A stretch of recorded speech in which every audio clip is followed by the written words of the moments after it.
Good evening. My name is Maya Institute, and this is the first edition of Elephant in the Room. This is going to be my YouTube channel, and I'm going to go over a little bit about myself, why I decided to create this YouTube channel, and what objective goals I expect to get out of it in conversing and engaging the community in a public manner. So I did prepare a little statement that I wrote out that I'm going to read to you all. And so, again, my name is Maya Institute, I go by. And basically, I am still a student of life, okay? And so, in listening to others and watching others in the public forum, I've noticed some really great strategies and techniques to engage the public, to help with some societal ills that we see going on, and try to engage some really tough issues that have been going on in the community around the United States and even around the world that people have tried to tackle. For better or for worse, these folks have put themselves out there to try to feel the pulse of everyone and see, how to resolve some of these issues. And I wish to employ some of those same methods as well and extend upon those. So, Elephant in the Room is the name I chose for the channel because I feel like there's so many things that we should be discussing that we don't. And also, for those that actually do discuss it, it's mostly discussed as problems with no resolutions. They're just left hanging there like, this percentage of Black mothers are single, or this percentage of Black fathers are not helping their children. All these different ills that go on within specifically the Black community, because I am about Black empowerment. I also want to encourage you all to take a look at my webpage, which is elephantintheroom.us. It is a recent page. The content is low right now because it is new, but I think I have some really helpful starters.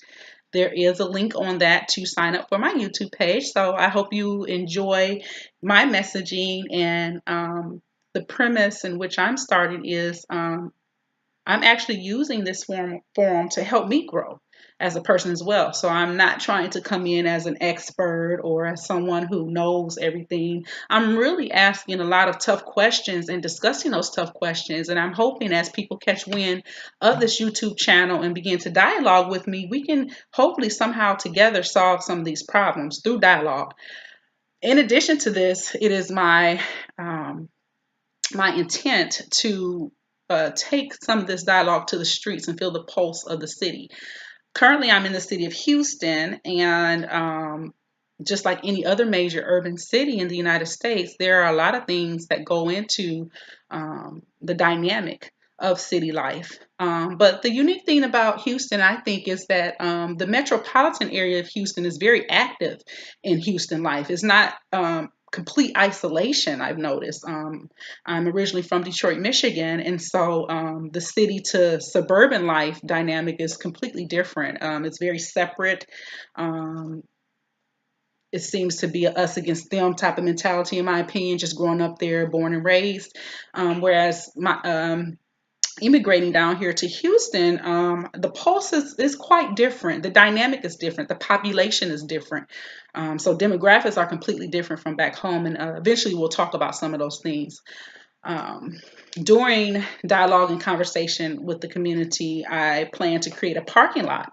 Um, uh, Situation where I can write down some ideas as we talk about them, because sometimes we can't go over everything right at the same time. We might be on a particular subject matter, something else might come up, but to stay on topic, we'll continue with what the program was about that has been generated, and then we'll parking lot those items and come back to them as we create show ideas to address some of these issues. And so another motivation for me creating this YouTube channel is that I am a public health major, and public health is very important to me. Medicine has always been very important to me. I've traveled along the track of education trying to figure out what it is that I want to do, and so public health is the path that I chose. And so eventually I'll discuss, what that means, being a public health person and how that breaks down into the community. So just to go over my statement that I wrote as the premise of the platform. So the premise of this platform is to establish contact with the community to give an outlet for social conditions that need changing and promoting, to enrich the established community with information to build. So here's some more information. So the first thing I thought that I wanted to talk about that's so important to me is the dynamic of the Black man versus the Black woman debate. Why is it so hard for us within that structure to unify? So unification can happen in many different dynamics. And so that dynamic of family, of woman, man, to start off a family, because that's where it all begins. Typically a woman and a man decide to be together. And of course, in our societies, I'm not ignoring that there are other dynamics. But in general, as far as how most of us learned initially, the dynamic of a man and a woman coming together, making a family, building a family, and going from there. And there goes society building from there. Okay. But of course, you have a lot of different anomalies and different types of families that are built. It's just not just man and woman, obviously, in the society that we live in and have become. But that's just where I'm starting because that is where I feel some of the breakdown and collapse of society is happening, as many experts have denoted, especially in the Black community. So I believe Black empowerment aspect of that is to take a really good close look at that, as others have done, and I'm hoping that I can contribute to that dynamic and help to make it better through my own experiences and through others by dialogue, by talking about that elephant in the room, hence the name of this YouTube channel. Okay, so statement that I wrote: I am perceived by society as a Black woman, and I embrace this special calling. Would it have been the description I give to my cultural group? Not necessarily. My people know, for all intents and purposes, we embrace our Blackness. As I look across the diaspora, we find pride in our identity. We also value societal ills that need correction. Our pride paradigm should be challenged and needs to shift. The current paradigm of interest is why the so-called Black male and female are in struggle to survive around each other, knowing they need each other. Colonialism has played a role in the African family. Separation, promotion overtly of homosexual behavior, single parenthood, demasculization, substance abuse, and economical disparities, to name a few. Each value category holds a particular weight and affects our community on different levels. Highly weighted is economics and a decrease in family values. The consistent nature of social programs have taken over and created unbalanced social norms. Men are not needed to survive. They have been situated as an option. Women have developed the independent mantra as if it is a finality of their life, and singlehood is a permanent status. More often than none, each group convinces themselves that they are better without the other. Similar with economics, an individual accepts their impoverished status and will be reduced to being comfortable and even complacent of the lifestyle of poverty. I want to fine-tune this thought by giving the example of glorification of quote-unquote hood life.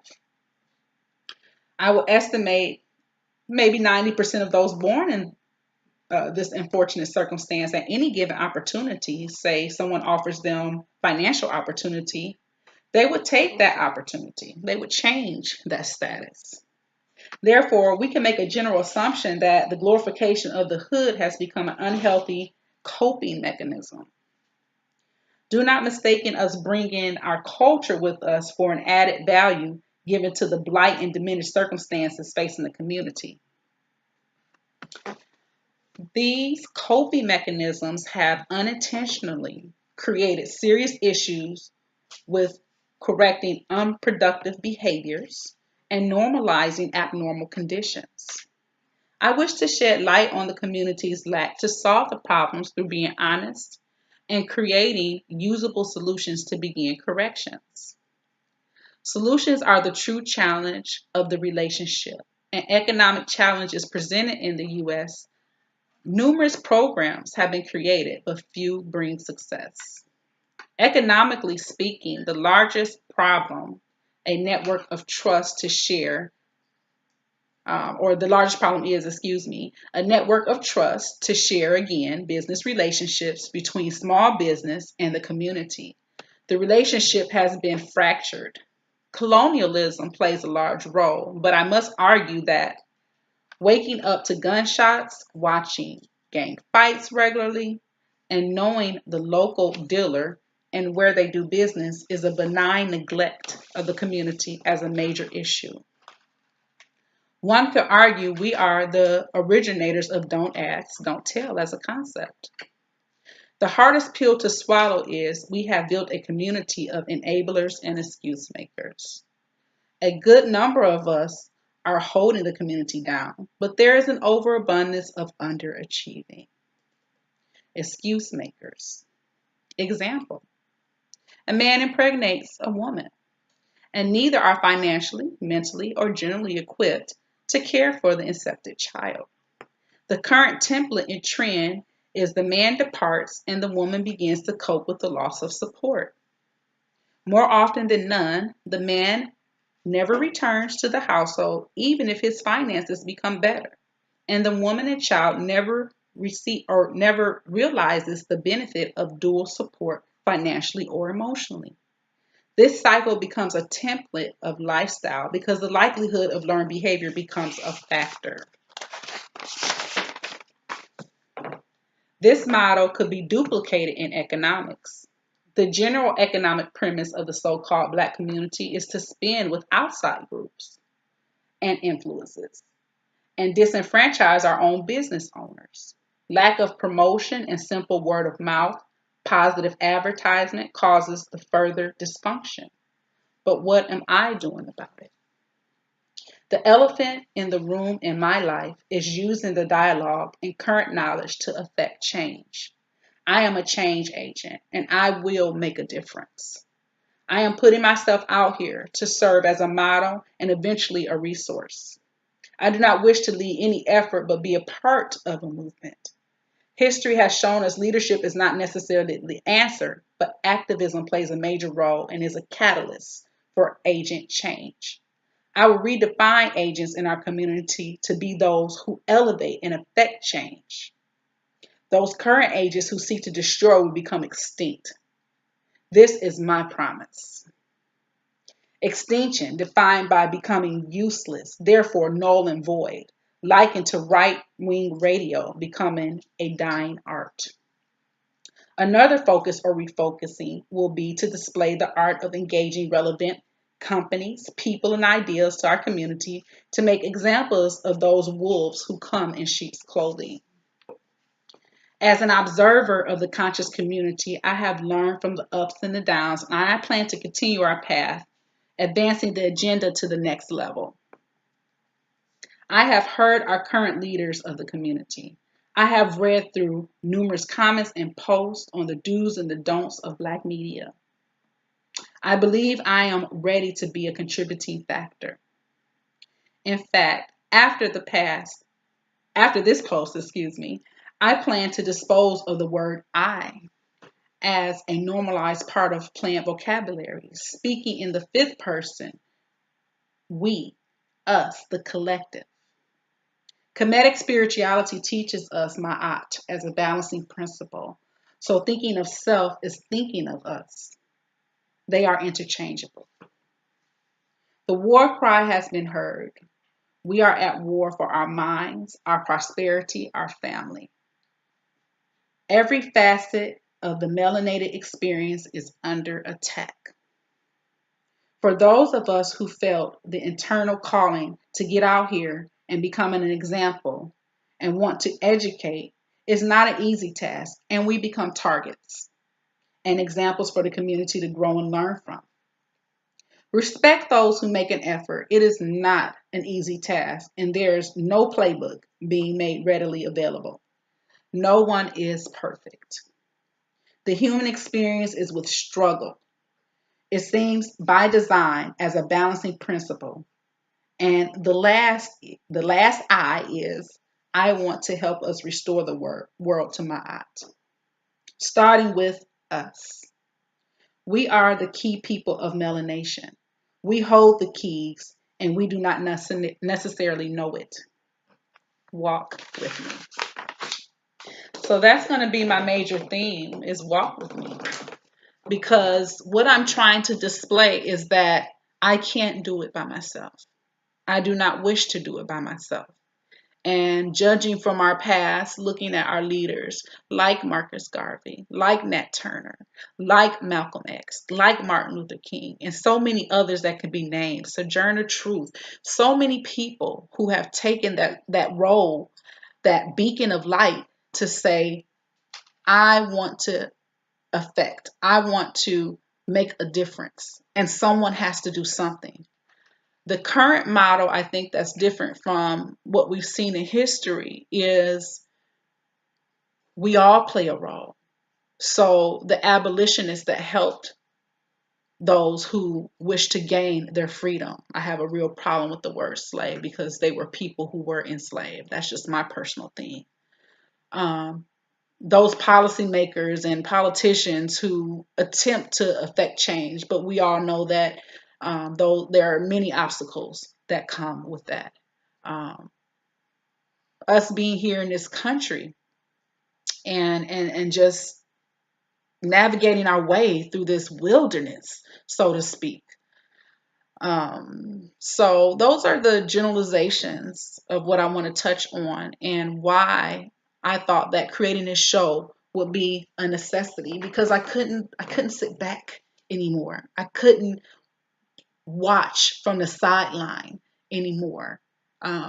Something within me that has been in me for as long as I can remember has always been to speak up, to not be quiet, to be the person to talk about that elephant in the room that we all try to avoid. We've all done it. None of us are exempt from this reality. There are things that we just rather not talk about in our own lives, in our own families, in our own communities. But I believe through dialogue, at least, and activism at the most, is the only way we're going to affect change. It's the only way we're going to realize who we are and what our role is. I firmly believe the melanation in us drives that force to make change, to be the stewards of the earth, because that is what we are. Somehow through evolutionary process, we are able to speak, to reason, to rationalize, to be beings that can affect the earth in such great enormity that there's no way that we can see ourselves any other way. So that's the philosophical. We're going to have to get to the real. We're going to have to begin to talk about those things that make us uncomfortable. And to a certain degree, we can talk in generalities, but we're going to have to start being specific as well in our purpose and our cause.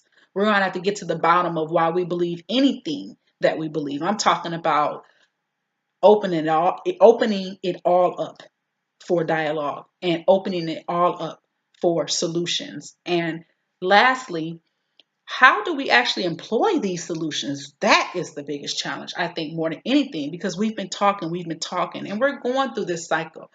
Here in the United States and in other countries where melanated people populate and have been populating since the beginning of time, we have written down about our struggles. We have written down about our triumphs, about our failures.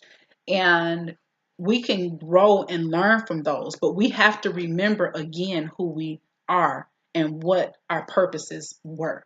We have come away from that. It's obvious. That is the elephant in the room as well. So I wrote down some objectives here just to go on the first show. And as you all are going to watch in real time, my own evolution in this show and how I project it and all the changes that I plan to effect for it. Initially, I'll be coming on every Sunday. I've talked to my family and friends and people that are closest to me, and asked them to subscribe. So hopefully, they'll get a chance to do so if they haven't already done so. And my expectation to everyone is to share the information. We all should be participating, okay? And our goal is to influence and bring balance. There has to be balance. We are in imbalance, okay? We know what happens when imbalance is the uh, prevailing theme. Um, so, it's not perfect. It's a work in progress. Um, I don't have a script written out necessarily. That was pretty much the only thing I ever planned to really write down, except some objectives on what I would like to talk about. But my key idea and factor is that I need you all. I need you all to engage me. I'm currently living in the Houston area. I'm an implant from Detroit. So that was one of the things that I was going to talk about, was just kind of giving you all a feel for who I am as a person. So um, I was born and raised in Detroit. My legal name is Afi Howard, but I go by Maya since I've transplanted to Houston for many reasons. We'll get into that another time. My first name sends people in tizzy, and I love my first name, but I also like Maya, who I've created, my alter ego I've created living here in the Houston area. My son's giving me thumbs up. Thank you, son. He'll be a part of this dialogue as well. I'm not going to make him a visual part of this dialogue, but I'm going to make him a verbal part of this dialogue, because that's another thing I want to reach out to, is the pulse of the youth. But we'll get to that in a second, just staying on task. So I'm a transplant from Detroit, Michigan, born and raised. I grew up on the west side of Detroit. Any Detroiter knows what that means. I grew up in the Rouge Park area. Just in brief, if I had to describe my childhood overall, regardless to all of the things that we experience as human beings, I had a very positive childhood. You know, we had a neighborhood pool, which in Detroit, that's a rarity, because just the landscape is cold more than it's warm enough to swim anyway. But we have 4 complete seasons in Detroit: fall, spring, winter, and summer. Um, we get snow, lots of snow. It's so interesting being here in Houston, seeing people or meeting people who have never seen snow before. It's amazing to me, but it is a reality. As I spoke about earlier, the demographics of Detroit is completely different than the demographics of Houston. Detroit, maybe little known to people, is extremely segregated. It is a segregated city. You would not believe that you're living in 2018 United States. It is extremely segregated. Currently, to my understanding, I've visited within the last few years for family functions, is there is a change coming to Detroit, as people who follow Detroit news have realized that it went into receivership, as far as the city government, and we had a city manager employed, and from there the goal was to rebuild the city. Now, anyone who knows the politics of the city know that that's just not necessarily all the reasons, but in general, we could talk about that as well. That can go into the parking lot, as far as the changes that Detroit has experienced, how it affected me, and why I moved in the first place. The move was for economic reasons, because regardless to me finishing a particular curriculum that I thought I would be able to get started in a particular discipline of medicine, emergency medicine, it just was not available. There were not jobs available. And after completing some of my education requirements, I realized that the job market was tough. And I believe myself to be the kind of person that I interview, I get a job. That's just how I feel about it. You know, I feel like I'm dynamic enough to where I interview and I get the job. I think it's been maybe 2 jobs that I've applied for in my lifetime that I've had interest in and researched that I did not get it. But you know, that's normal. But I'm just that confident in myself that when I interview, I get the job. That's just me, right? Currently in life, I'm trying to move to an entrepreneurial spirit. I'm not trying to continuously be employed by people unless it's to work on a project that's near and dear to me, that you know being employed would be a better benefit than um, uh, the proprietor route.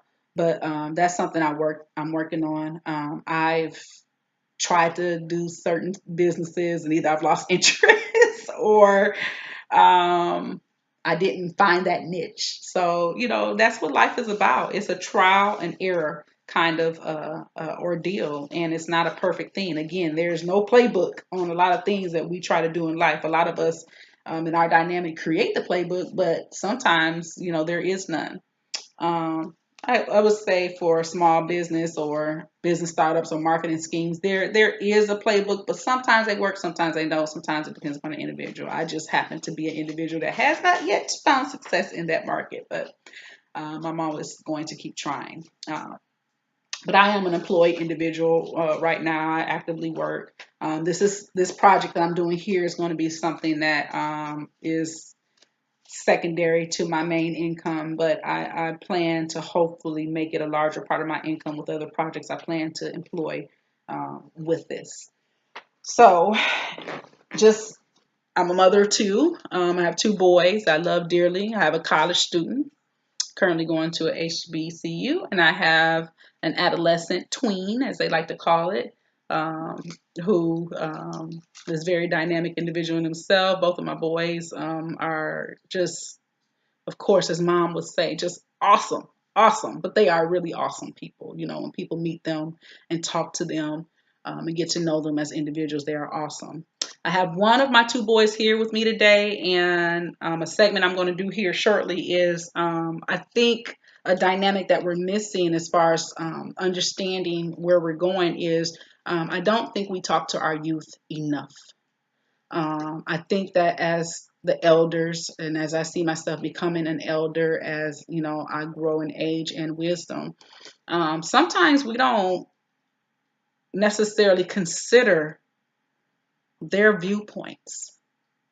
And there's a saying from the old folks, from the mouth of babes, right? Where, you know, children sometimes say the darndest things or they tell you the most insightful things when you weren't even expecting it. Or sometimes they correct us, you know, when we're wrong. And because we're the elders, sometimes we want to hear it, sometimes we don't want to hear it. But if we're going to implore or employ an African principle that it takes a village, that means that all participants play a role. And so I think we need to begin again to listen to our youth. Okay, so before I get into the next segment, I just want to change your focus to some, not necessarily artifacts, but just some things I've put out here on the table. I like to do research, I like to learn. I've been in the process of learning about myself and who I am to as far as my spiritual self since about actively 18 years of age, but I remember asking God questions as young as, shoot, 4 or 5 years old that I can remember, just asking questions in my mind because I was raised Christian Baptist. So you'll see a picture of a woman praising God. You know, I found this picture frame at I want to say either a dollar store or even somewhere like Big Lots. And I just loved it so much because it really expressed who Black women have been in American society. We've been the praisers of God for the most part. We have been the strength, the backbone. We have created in spaces when our men could not. And some of that has led to our social ills and dynamics and in a positive and negative way, unfortunately. But I love that picture But in my journey through the Christian experience, I've chosen to um, table it. I'm not completely done with it because I still have studying to do. But what I've found for the most part, just in my experience, is that things that we have been told to believe in and have been encouraged to believe in, I hope that light is not too bad, that we've been encouraged to believe in have not necessarily been the whole truth. Okay. And for me, as a believer in the Creator, because I know the Spirit lives within me, there's no doubt to that in my mind. But what I have found in my journey is that, unfortunately, especially here in the United States, we have not been afforded the opportunity to know the whole truth. And so, next to this, I have some African art. It's not original. And to be honest with you, if I'm going to be honest and make this show honest, I'm not even sure exactly all that it means, except that in my recent learning about, I think it's set, that this has something to do with our set, and I'm gonna have to do some more research and find out. But I've always had this because my oldest son's mother. I'm working on you, baby. My baby want his debut. You're attention hog. No, just kidding. So, anyway, affectionately referred to as Nana, the late Mamuni Reeves, a Liberian woman who immigrated to the States. Her son, which is my oldest son's dad, um, who's currently living in Liberia. He doesn't live here in the States anymore. He or his mom sold African art and African clothing and jewelry and things like that. That was part of her livelihood. And I just have to comment on just watching for myself in her family dynamic, which is my son's family dynamic, my oldest son, which I also often tease, like, son, you're literally African American. So, because of his background. But um,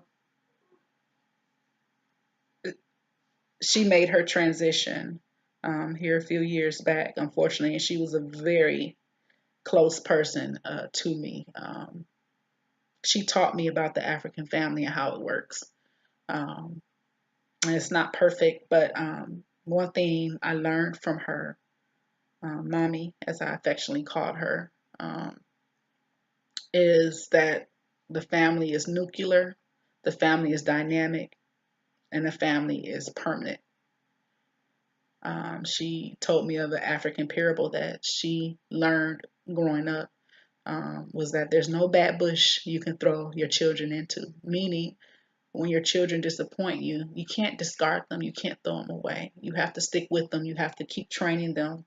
Um, you have to keep going, because your children will disappoint you, because we have our own expectations about who we think our children should be. And sometimes they have their own expectation about who they are. And sometimes those directly contradict with each other. And so that particular painting, or I'm sorry, it's on what do you call that? Like oh God, I'm losing the term. It's like a mesh type of material. It's very rough, like sackcloth in a way. And so that is the artistry that's created on it. But I want to say, just from what I've been learning, listening to the brothers in the conscious community, that this is a direct representation of some of the principles of Ma'at, if I'm not mistaken.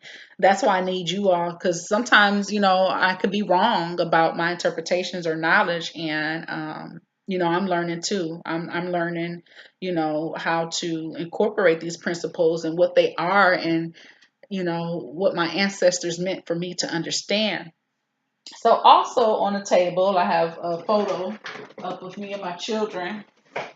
My children are just like anybody who knows me, they're just the center of my life. It's why I do anything. Actually, I always say that because I have them, it's because I became a better person. That is pre-twist. And that's us being silly, but that's pre-twists. And that's my oldest. He couldn't be here today to be in my Q&A. I'll have to incorporate his Q&A because he's a college student, and it's very important I get his insight because he's been living life as an adult, and he's learning. And so I'm really curious, which I taught him, of course, but I would like to incorporate some of his thoughts on the world around him and what he sees. And he's talking to me about some things that he's seen. I got to get this fixed. It's not working. You didn't like your picture in that? No, you said you were gonna like show my face in this. I did, but I changed my mind because I'm feeling warm and fuzzy. So hopefully I don't regret that warm and fuzzy feeling later because unfortunately, as we know, the media and social world can be very evil and they use your children against you, you know? So hopefully that won't be my experience, but if I start scratching some surfaces enough, I'm sure might become a reality. It's happened to so many others who've had nothing but good intention for our people, and that those concepts have been twisted around. Okay, so we talked about the symbol of the black woman in the church and who she's become, the praiser of God, the invoker of God, and she has really used the Christian principle of worshiping God to try to hold her family together. And just because I have questioned a lot of those big biblical principles as far as who wrote the Bible, what was the Bible for, and how did it become part of my ancestry.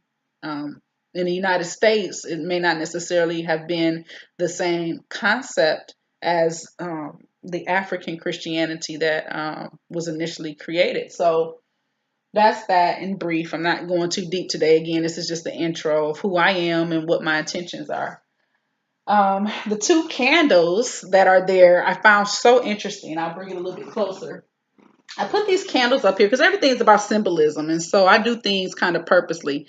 But this is supposed to be San Martin de Porres, um, which translates to Saint Martin of Porres. Okay. I'll have to do a little bit more research on exactly who he is, but loosely, what I learned about many of the saints in the Catholic tradition that we now see as these white figures were not in fact white at all. Unfortunately, it was part of the whitewashing that went on throughout the centuries from Europe and carried over to the Americas. And so I was so shocked. And this is when we had, why did I buy that? Oh, when we had our hurricane here in Houston, I bought that because I was looking for candles, like in case we lost, electricity, which we did.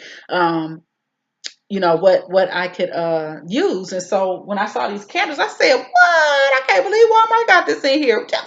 Depiction in reality, oh, I got to buy these. I bought about 20 of them. They're around the house everywhere. I said, I can't believe. And they got other saints that are melanated people. And I was so shocked that Walmart employed whomever made that candle or whatever candle company, and they tried to get it right. So I'm not advertising the candle or the candle company or Walmart for that sake, but I'm just saying where I purchased it from as a consumer. Some other things I have here, which as we go along, we're going to learn about, hopefully, as I begin to do my research. But these are some African masks.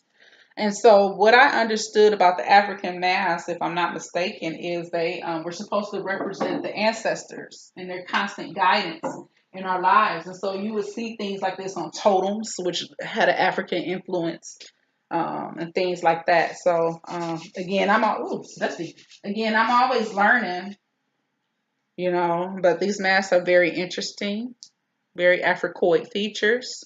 I just think that they're beautiful. I love African art.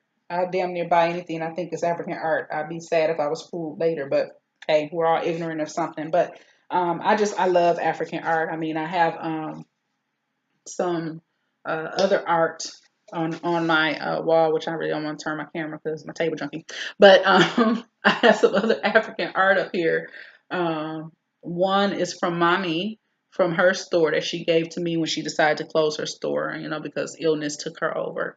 And two of them are from my boyfriend who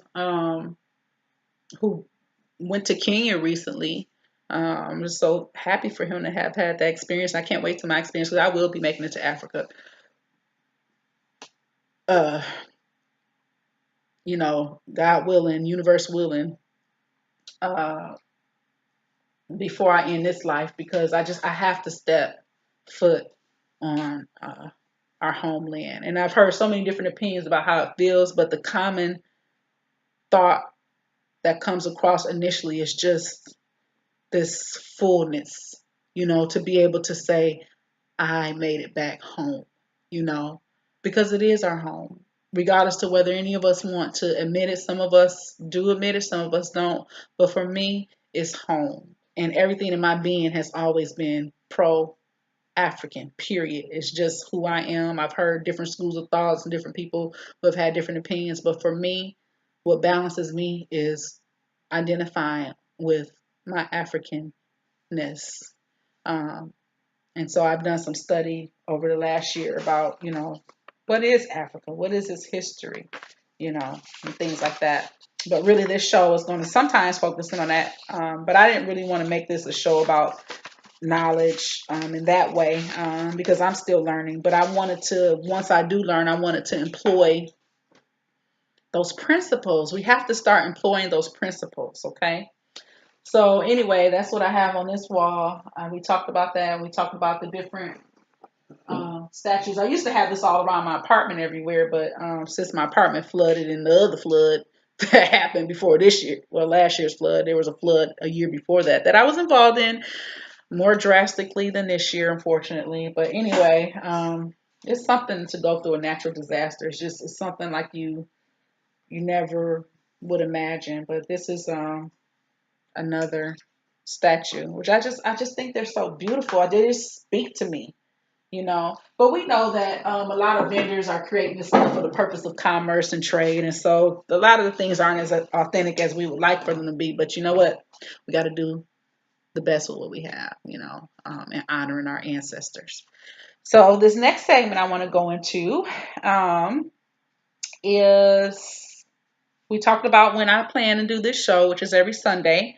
I wanted to post it by 5 o'clock, but obviously I'm running behind. It wasn't any technical issues. It was just getting everything set up and first time and things like that. So I apologize for those I told that I was going to post this by 5 o'clock. It's going to be a little bit later because I'm still talking. Um, maybe 6 if we're lucky. What time is it, Kaylin? 5:26. Okay. The Raider. Okay. So my plan, once I get an established audience and as the weather changes, it's been quite unseasonably cold here, more cold than usual. We're kind of averaging back out to where we normally are, but we were in the low um, 20s and 30s, which, I moved down here. I told Houston I didn't sign up for that, but rolling with the punches. But I would suppose weather anomalies like hurricanes and multiple hurricanes obviously will have an effect. And also there's that thing called climate change that, people consider a myth, but those who are in the science community, deep into the science community and are into truth telling, understand that there are things that we are doing in our environment that is causing a change to the earth. Remember, the earth is a biome, meaning a biological entity. It is, so to speak, alive and it functions. And so when we change some of those functions that it normally does, living here on the earth, trying to survive in our own way, it's going to affect change. So people don't like to talk about it for, political reasons, whatever. Eventually, we'll probably get into some of those discussions, but I believe in climate change. I believe the science is there. I believe what I've read about it and explanations about it and what I know about science and have learned about science, it makes complete sense. And so those deniers of climate change, you're not going to like me because I believe in it.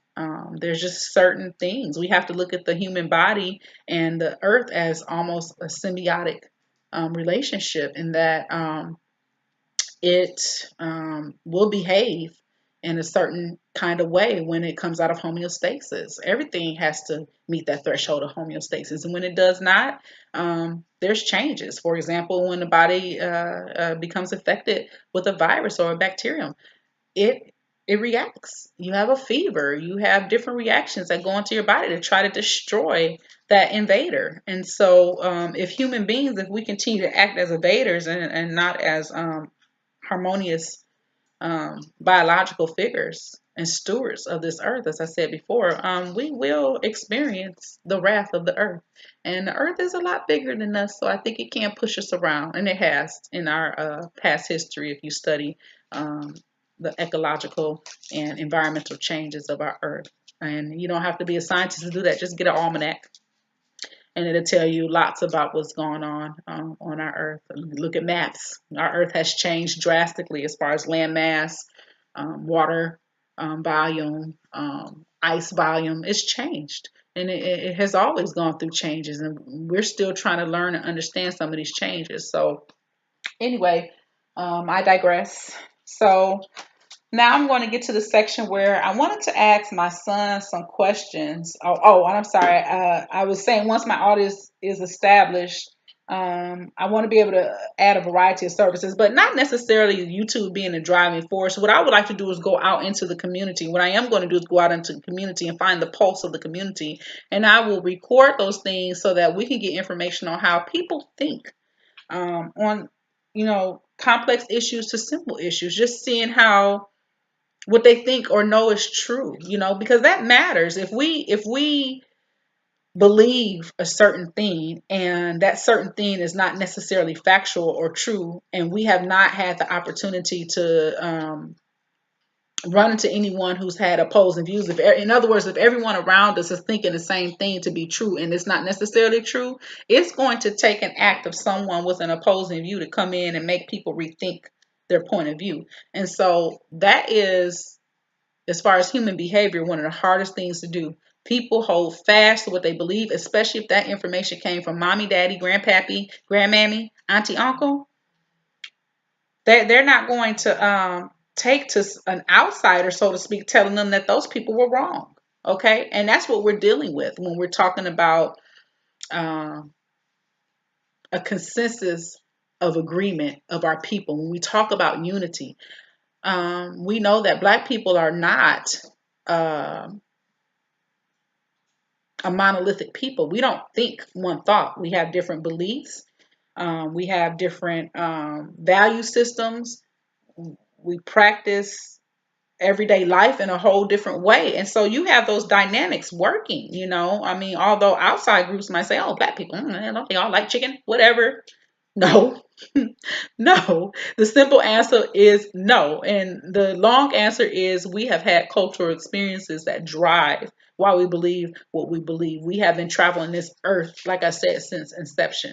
We have been curious. We have um, changed. That's another hot topic. We have changed in ways that um, people may not always understand or know. And I'm hoping that this show will help bring those topics open.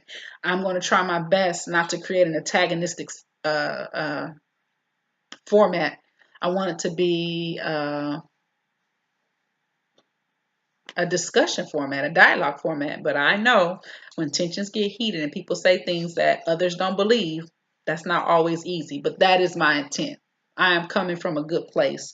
I'm not trying to dismantle anybody's belief system, but I am trying to challenge you to study a little bit more on what you feel you believe. That is important because sometimes what we believe is not aligned with facts, which in turn turns into truth, right?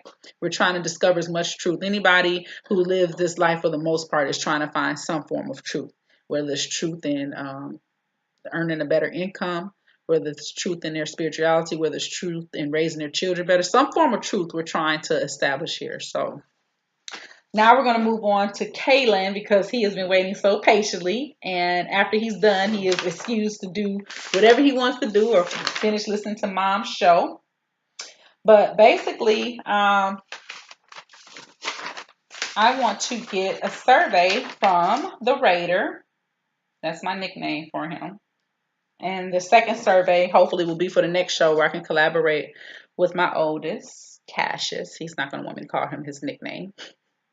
So Cassius on the show. So I have a Kaylin and a Cassius. So I wrote down some questions because again, like I told you, I don't think we listen to our young people. And I remember being younger and I just felt like nobody listens to me.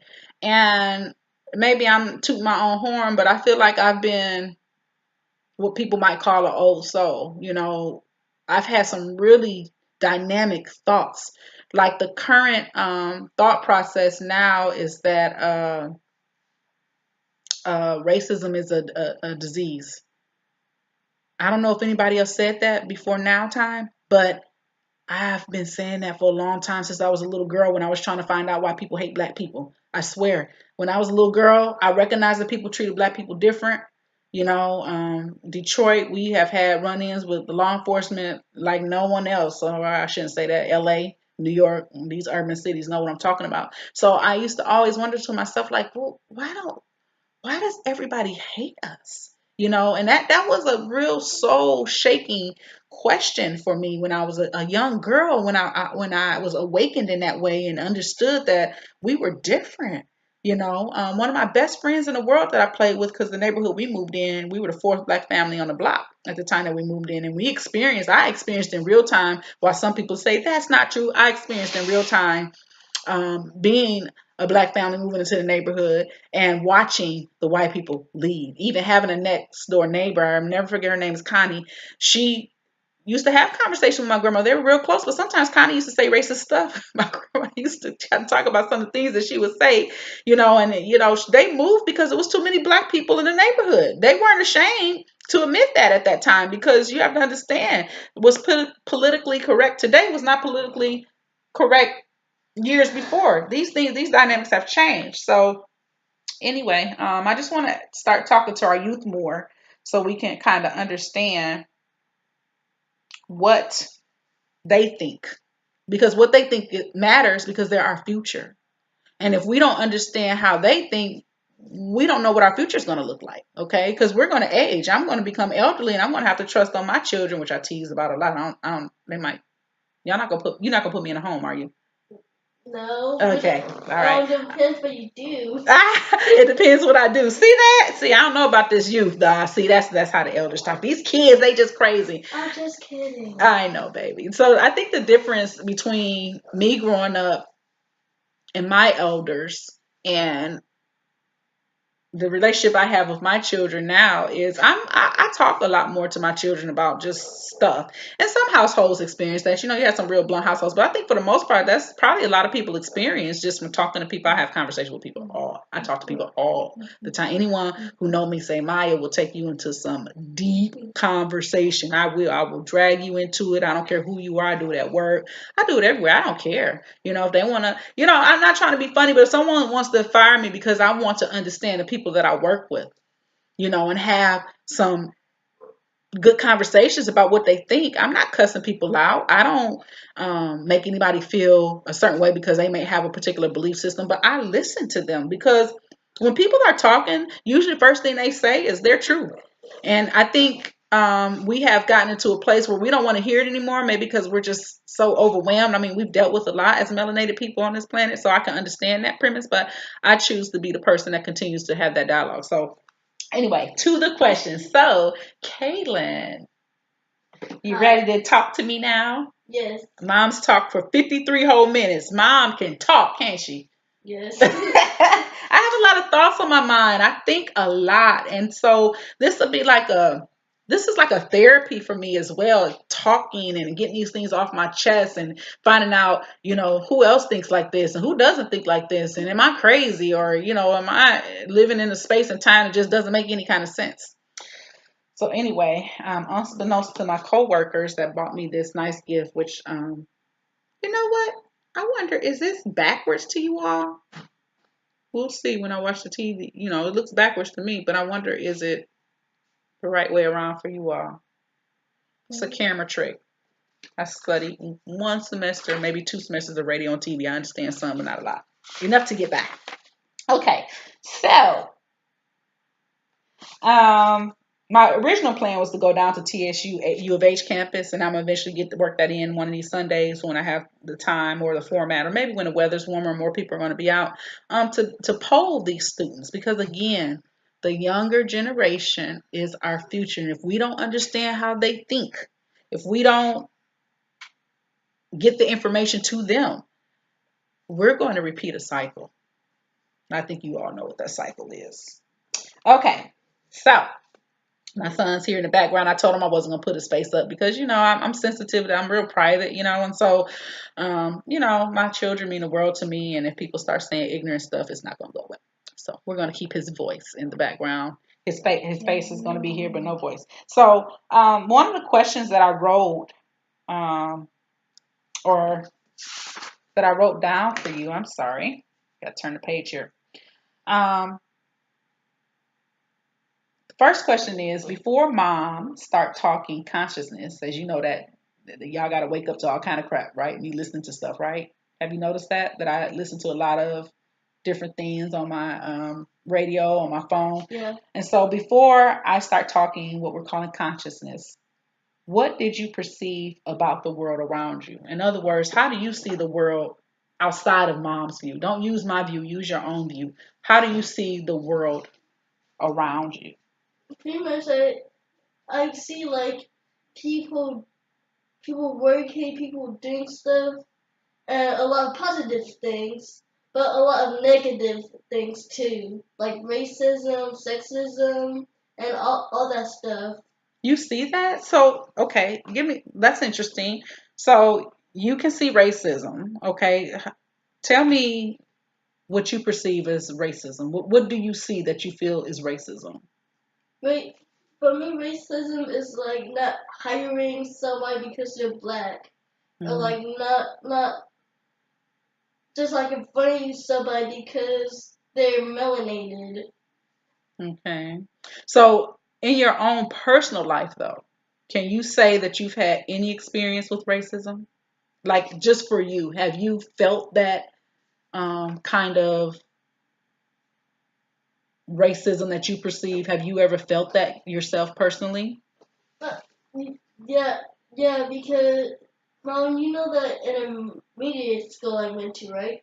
The one before this? Yeah, we won't call it by name just for, obvious reason. Okay, so the one before where you went to this time, right? Mhm. Okay, what about it? Uh, there was this one kid that was like that hated me for one reason, and I'm like, what did I'm thinking to myself, why do you hate me? Mm-hmm. Then to like cope with this, I'm like, he might be racist. So another time, then I'm like asking my friend, like for asking something that I don't know to like see see what he picked up. Mm-hmm. He said, don't tell it to him, and I'm like, why? Mm-hmm. And he did tell me. And he's just like, just don't tell him that. Hmm. And so, what was the race of these two children that you were talking about?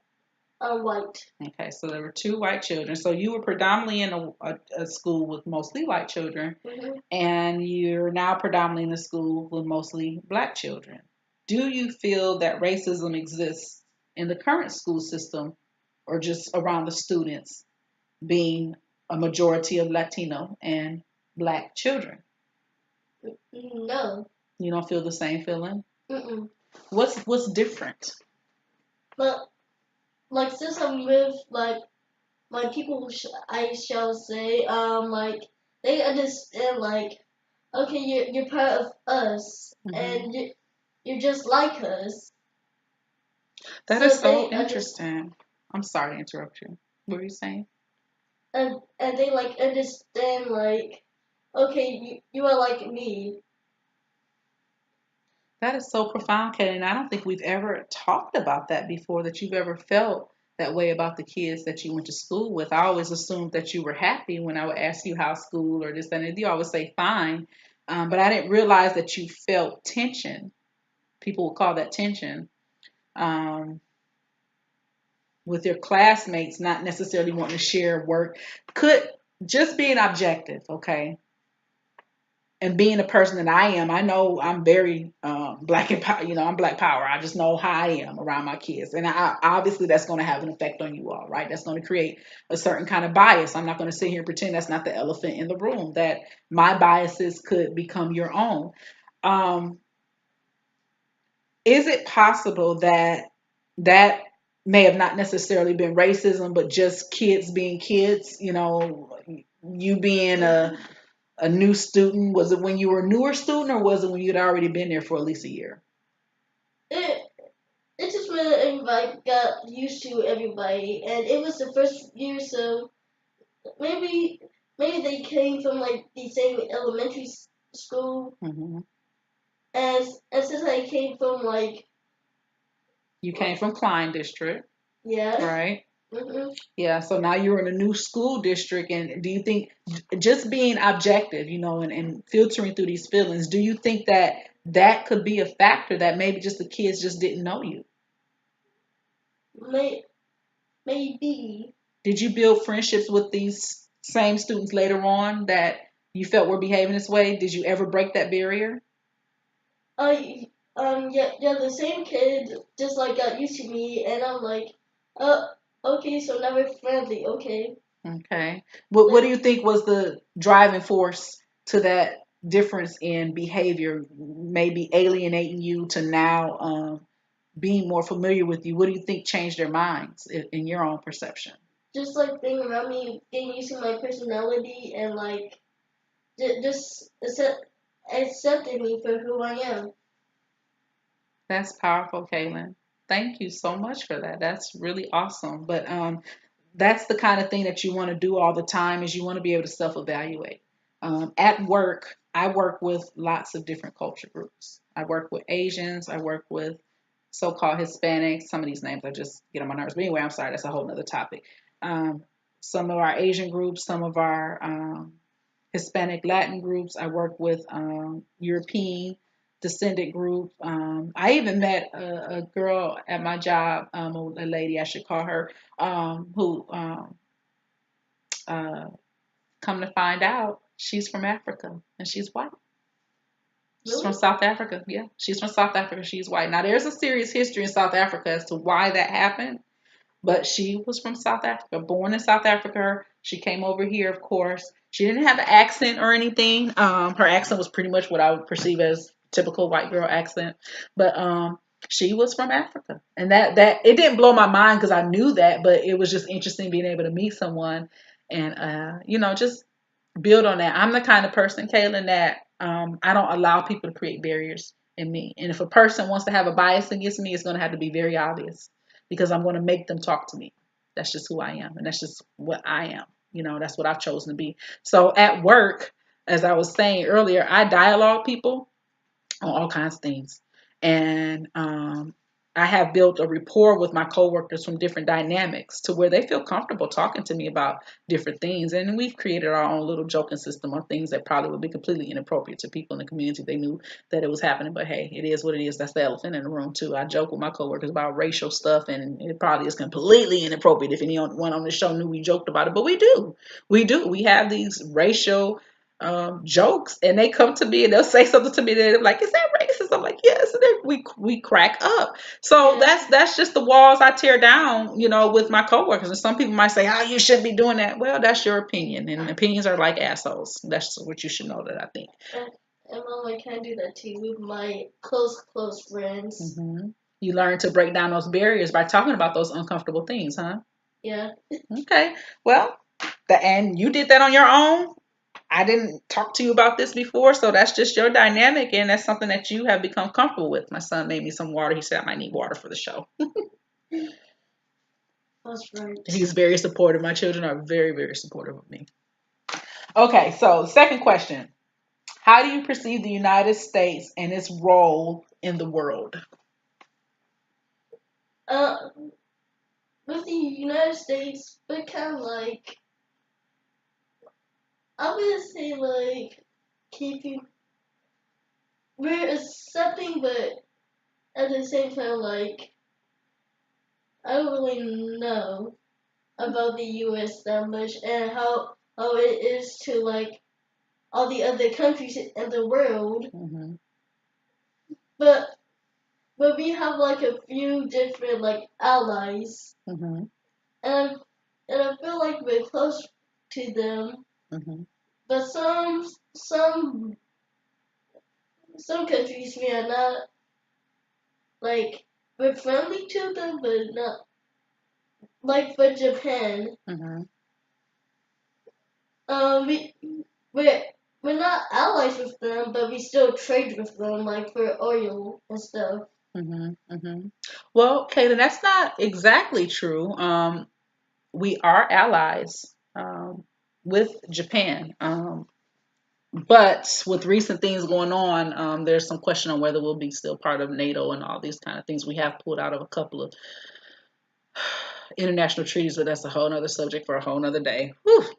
So we have been allies with Japan, but we've also been opponents with Japan as well. But as it currently stays, we have I'll just say that we're in a situation where we've had a difficult past with Japan, and now we are allies by default. I'll just say it that way. It wasn't something that everybody was overwhelmed to do. It was kind of more by force. But we are considered allies with Japan. Who else do you just checking your knowledge base? Who else are we allies with? Um, we're allies with France, England, I and I think Mexico. Hmm. Hmm. I would say that's a loose relationship. It's a love hate relationship. I would say with Mexico. Trump. Oh no, here we go. We live in a political household. You have to forgive that.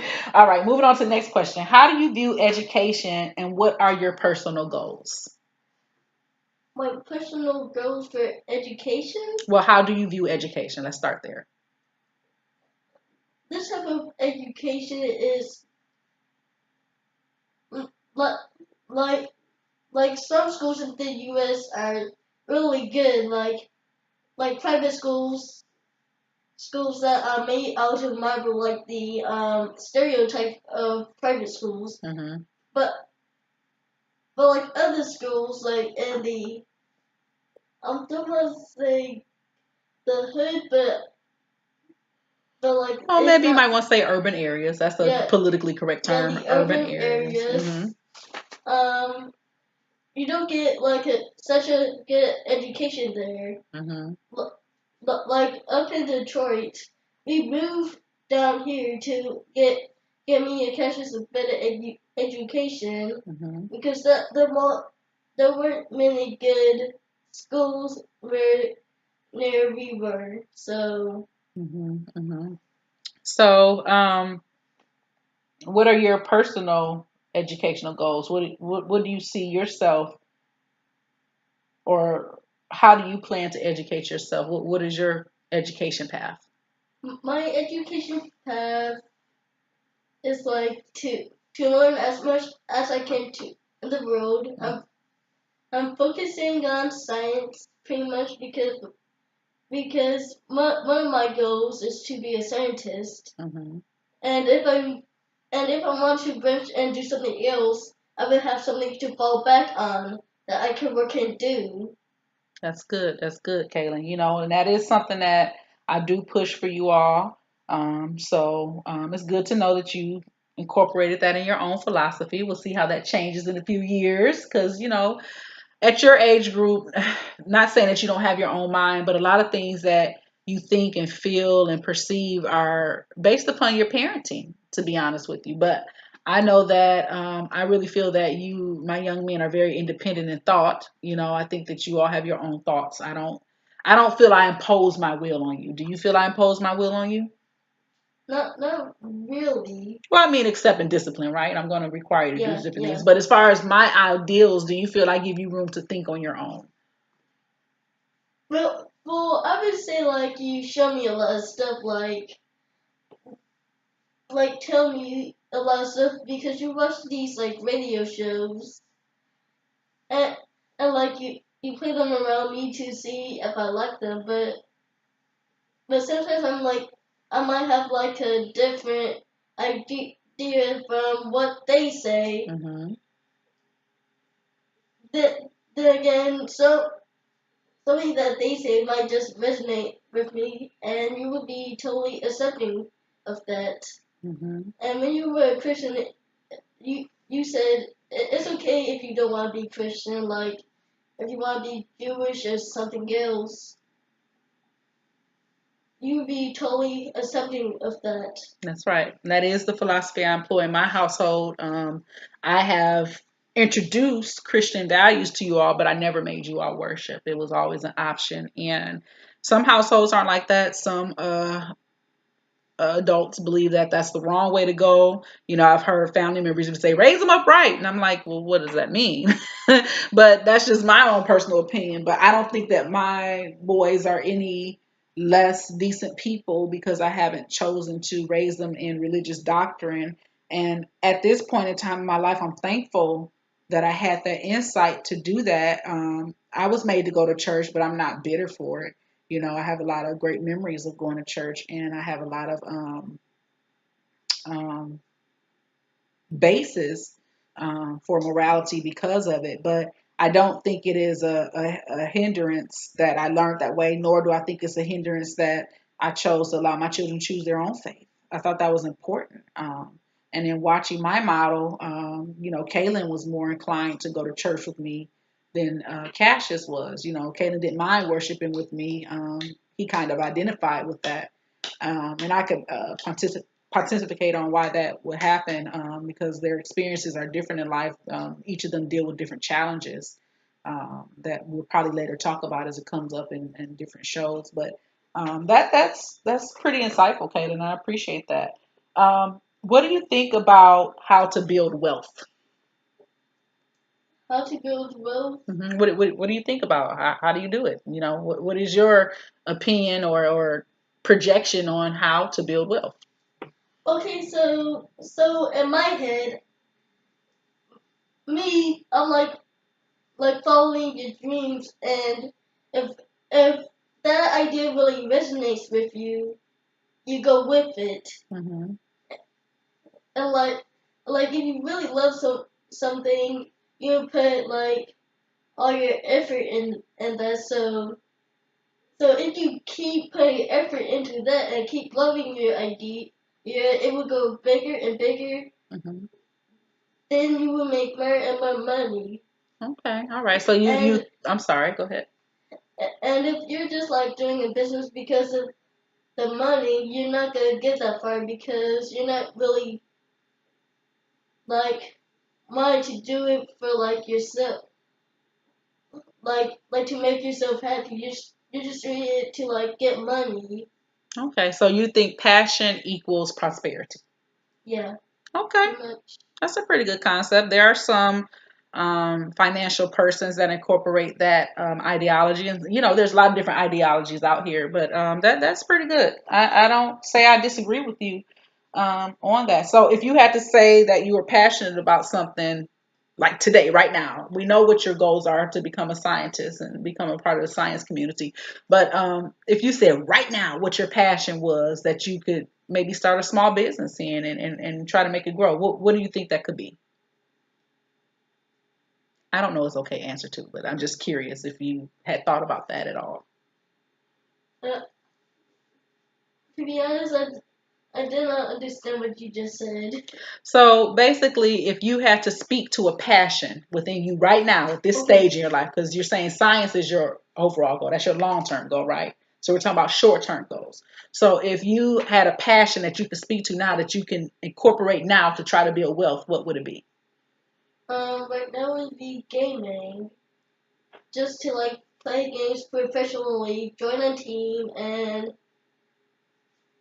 just like be happy because I'm very competitive, and my mom knows that our family is really competitive, so it runs in the blood. So I Is just competitiveness in the blood? Do you think there's a genetic marker yes, that you think there's a genetic marker for competitiveness? yeah, Maybe you can do your first research search study on that. Is competitive genetic? Is competitivism genetic? yeah, Right? well, it isn't. But if you're like around something like people playing games like competitive, you would like pick up that this is serious. So, what did you learn in science that speaks to? What concept is that you either learn behavior or you're born with it? Do you know what that argument is called? No. Nature versus nurture. I Oh know you've yeah, heard of it, you just didn't yeah, remember.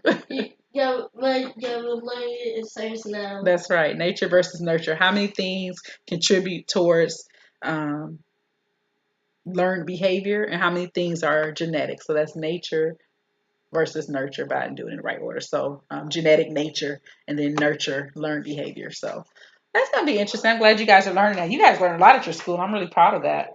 I'm not sure that we learned in that same way in school. We learned, but I don't know if we learned it in that discipline or that concept. So, how do you perceive your peers and how you feel they are learning to relate to each other? So, when you watch interactions, in other words, and just throughout your school career from kindergarten that you can remember on up to now being a seventh grader, what do you, how do you perceive um, them relating to each other? So like how what so how people act in school through kindergarten all the way to my grade? Well, just I mean, just maybe what you've noticed as far as the difference from maybe an elementary school, um, Thought process. yeah, to now that you're in middle school. Do you see a difference in the way people interact with each other? Uh, yeah, yeah. In first grade, I don't remember much of first grade. I just remember being late all the time. You're exposing me, but okay, fine. And then what about second grade? Do you remember second grade? Second grade was okay. Second grade was okay. People were interacting more instead of focusing on themselves. Okay, and then let's jump to fifth grade. Fifth grade experience, because third and fourth grade I think are kind of similar. Yeah. Fifth grade, what do you think? What did you notice different in the fifth grade? In the fifth grade, people would the kids would I don't Is it embarrassing? know. Oh, okay. I'm just trying to like figure out how to word it. Uh huh. Okay. So in fifth grade, people would make tighter bonds with each other. Okay. All right. So you think people were making more solid relationships, kind of Yeah, trying to make them more permanent instead of these. Oh, I see you in school and I go home and forget about you. yeah. People trying to do things after school, or hey, what are you doing this weekend? These kind of things. Uh, y- yeah, yeah, yeah. Because at that point, we can be a little bit more free. We could go to each other's houses. Mhm. But like Excuse if me. you're close enough by, you could Hmm. just ride your bike, Yeah. and some parents would be okay with it. Okay. All right. What about middle school? I know you've given me some comments about middle school, and then you're changing school. You're rubbing your hands together. You can't wait to talk about this. Okay, tell me about middle school. Oh, okay. So middle school is like pe- people are getting people like know each other at this point. Hmm. They know how the world works Hmm. pretty much, and like and they and they gain romantic interest and Interest. and, and I can't say it and stress Interest. Interest. interest Yeah. So and, romantic interest or interest. Interest. interest Hmm. in each other, and they're uh, pretty much they're like learning how the world works around them, Hmm. just like a little bit at a time, or at least for me. Okay. So I Uh, mean, I'm sorry. Go ahead. plus, plus they get like more strong feelings about each other. Like it will be one extreme middle ground or like really hate. So they would like hate somebody, or then another person they'll be like, I'm okay with them, and the next person is like, I'm their best friend. Okay, so do those sounds like opposing views, right? So you got different views of one person from three different people. So does sometimes the behavior of the two that were more moderate or in favor of the individual, does it help to change the opinion of the one that claims they hate the person? The two that were more positive towards the one individual, do you think their liking of that person influenced them to maybe reevaluate their hate? Yeah, peer pressure. Okay, so there's lots of peer pressure. That's pretty textbook. Um, so you mentioned something very important to me. I mean, in adolescence, obviously, it's normal for you to begin to gain feelings for, typically the opposite sex. Do you feel that you're there? Do you have any, do you feel that you see, the girls there and you're like, yeah, they're pretty, or do you even see them like that right now? Yeah. Okay. All right. That's pretty healthy. All right. And so, the next question I put, in the Black African American community, how do you see the issue of skin color? It like my brain or like other people's brain. It could be both. I mean, you can tell me what your perception of it is and what you see other people doing, or how different people behave in reference to those kind of things. Oh, okay. So in my mind, I just see people. I don't see a skin color. Um, this might seem like really history. Like I don't see like I don't want I don't want to say I don't see race. I'm like, but now But like just be look honest. that. Tell your truth. You don't have to. You don't have to be politically correct. Because remember, my show is Elephant in the Room. We're speaking honestly and truthfully. So, um, tell me your view. What do you see? Okay, so my view when I see through my eyes, I just see people working every day and just like trying to get by, Hmm. and, and just and just like having being friends and like negative things. But in other people's eyes, I I don't even I don't know how other people feel, but I think Gnats. Go ahead. You caught one. I think I could sum it down to like it, everybody just like has different opinions of each other Hmm. Do and you think like people have extreme biases? Maybe. not like extreme biases, but still biases. Hmm. So what do you find in your world? Because your world's different, obviously, from my world. In your world, what do you see people being biased about the most? Uh, I mean, my world, Hmm. people are mostly biased of like in middle school, like what you wear, Hmm. how you talk, Hmm.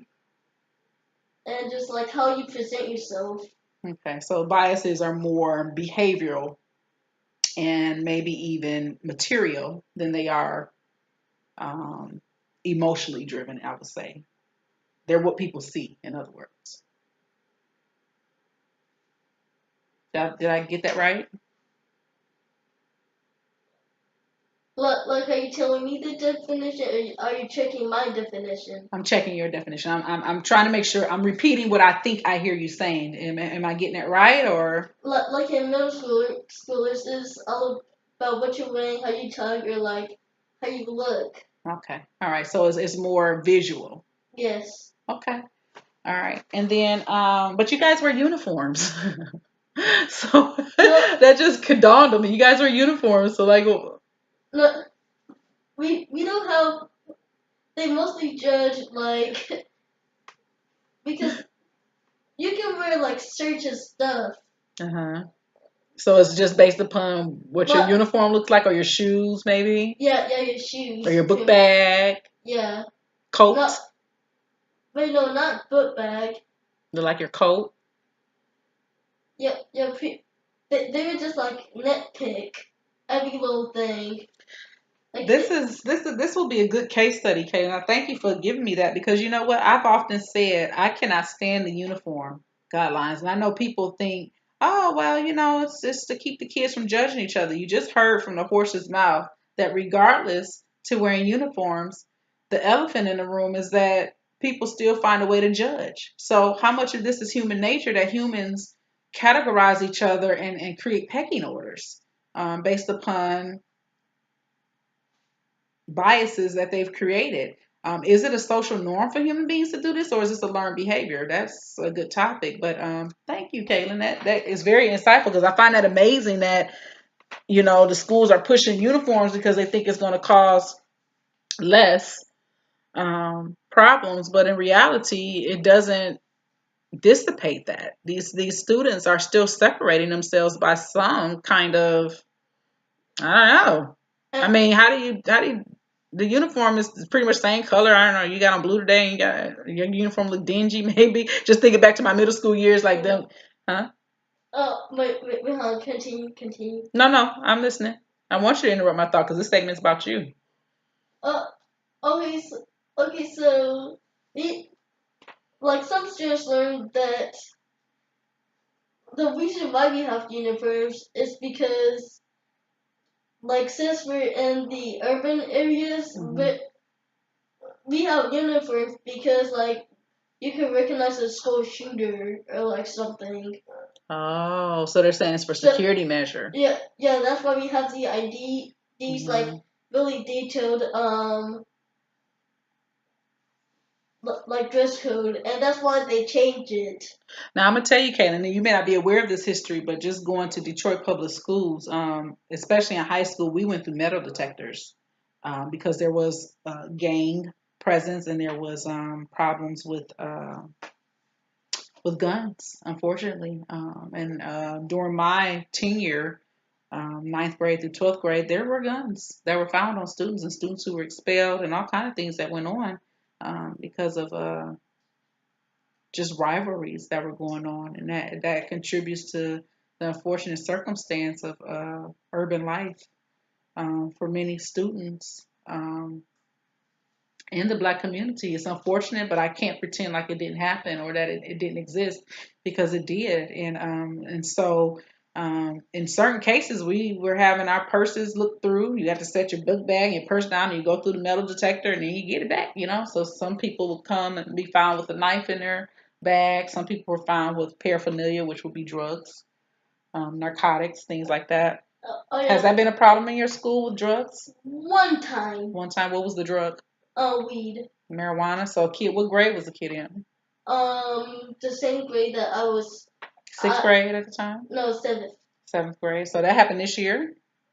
Um, last semester, like. Last semester. So, this school year, last semester. Mhm. Wow. I Yeah. don't recall receiving a memo about that. Isn't that interesting? Yeah. But, yeah, I have to look back through my memorandums. Maybe I overlooked it because I'm like, another message from the school.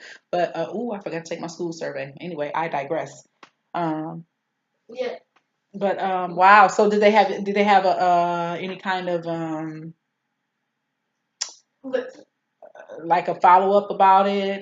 Did you guys have oh God, I don't know why I'm forgetting the word, but did the principal or anyone have you all come and sit in the auditorium and talk about the incident, or did they have your teachers talk to you about that in the classroom? they kept it private. Mm. But we eventually found out. Well, obviously, because kids talk, right? Mhm. Yeah, so that's interesting. Yeah. Okay, so next up is how do you feel about other races in general? I know you already said that you don't see this kind of thing. It's just not a perception of yours. It's not a reality of yours. So, I mean, should we still stick with that principle or that premise that you don't see race and skip over this question, or do you want to answer that one? How do you see other races? Uh, pretty much how I see other races is just like what part of the earth that people come from, or like what is their heredity. Mhm. Like but ethnicity Ethnicity. ethnicity. Uh-huh. I always think it's a Z. It's a C. But you know what? I just have to speak to this. If you do you mind me mentioning that you've had help in the area? But oh yeah. Do you mind? Or I'm not going to Mhm. go into detail. But anyway, Kaylin has had help with speech language pathology, and so he's gone through that program, and they've done a phenomenal job over time in the different school districts that he's been in, due to us having to move, because of flood situations, things like that.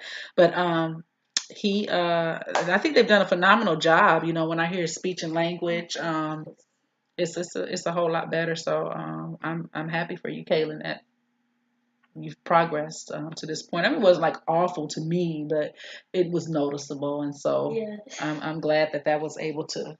Because that, speaking, people who have speech impediments, unfortunately experience anxiety because society is not very forgiving of them. They don't give them a Yeah. chance to talk. They won't, like people who study, you're supposed to allow them to get through their thought, but people don't understand or realize that, or are ignorant to that fact. And so anyway, I'm just glad that process really helped you along, and it didn't speak to your intelligence. It just meant that verbalizing was a little bit more difficult for you. And now that you can verbalize all of your brain power, everyone knows how intelligent you are. Yay. Yay. That's right. All right, so we got a few more questions here. I wrote a total of 10. um, how much influence do you feel parents have on your life versus your peers? Oh, okay. So in the early stages of life, like when you were like zero, when you were first born to when you're like 8 or something, Mm-hmm. you you get a lot of like what you know from your family, Mm-hmm. and, and like how your family presents themselves, like what religion they are those What's wrong? a lot, like what religion they are, and like how they dress or how they act. Mm-hmm. But when you go to like middle school, that changes. You start to like lean towards what your peers like, and like you like when you're like 0 to 8, you care what your peers think more than other people. Yeah. But when you go to middle school, you care about what other people think, and like your parents' approval doesn't matter to you. So do you perceive that as a failure of parenting, or do you perceive that as a natural order? It's a natural order to like rebel kind of to your You think parents. it's a rebellion to say, "Hey, I'm coming from up under your umbrella. It's my life, Mom. Leave me alone." Yes. Yeah. All right. Is bullying a major issue in your reality among your peers? Not anymore. No. I mean, do you still, I mean, if it's not your own personal reality, do you see it as a reality for others? Like, is it a big part of school life, bullying? And what I perceive, just to define bullying, okay, because that would be fair to do, I would define bullying as um, making someone feel bad about their persona, whether it's the way they dress, just their physical attributes, um, the way they learn, whatever, anything, like you said, nitpicking, as you have seen in your reality, that kids tend to nitpick over silly stuff. But do you Yeah. perceive that as bullying? Uh, to a certain extent. Mm-hmm. Like, like I mean, everybody in middle school does it. Does it? Including yourself? Yes. Why? Why do? Why? But Why do not you like partake? a Mm-hmm. not like a harsh way. I'm not like being extra mean about it. I do it in a joking way. Okay, so you use joking as a way to deflect the bullying, you think? No, no. If somebody's trying to bully me, I just be annoying. Okay. To just like I don't want to be near him. Okay, so you think you use it as a defense mechanism? Kind of. Okay. Um, So I'm sorry to make sure I understood you. Does bullying happen commonly or does it not? I haven't seen bullying and other people. I don't notice it, and I hope I don't notice it like it happening to somebody else. Hmm. If you saw it happening to someone else, would you report it? Or would you rather just mind your own business and let them deal with their problem? I would report it anonymously Hmm. because most of the people who bully are like really tall. They're bigger than everybody else? Yes, Okay. So biological factor. So because they have growth spurted, they decide to use their advantage to dominate, huh? pretty much. Hmm. Do you think it's a do you think it's a do you think it's a problem in parenting? Do you think their parents haven't taught them any better as to why they come to school and behave this way, or do you think their parents are oblivious? They don't know that they're behaving this way. They they know because they will call the teachers will call them. Okay, so teachers are being very active in this anti-bullying campaign that's been going on in schools. Mhm. They're very sensitive about it. Yep. Do you think it's helped in the culture of your school that the teachers are now playing a more active role in stopping this kind of behavior and addressing it and curbing it? Yes, but no at the same time.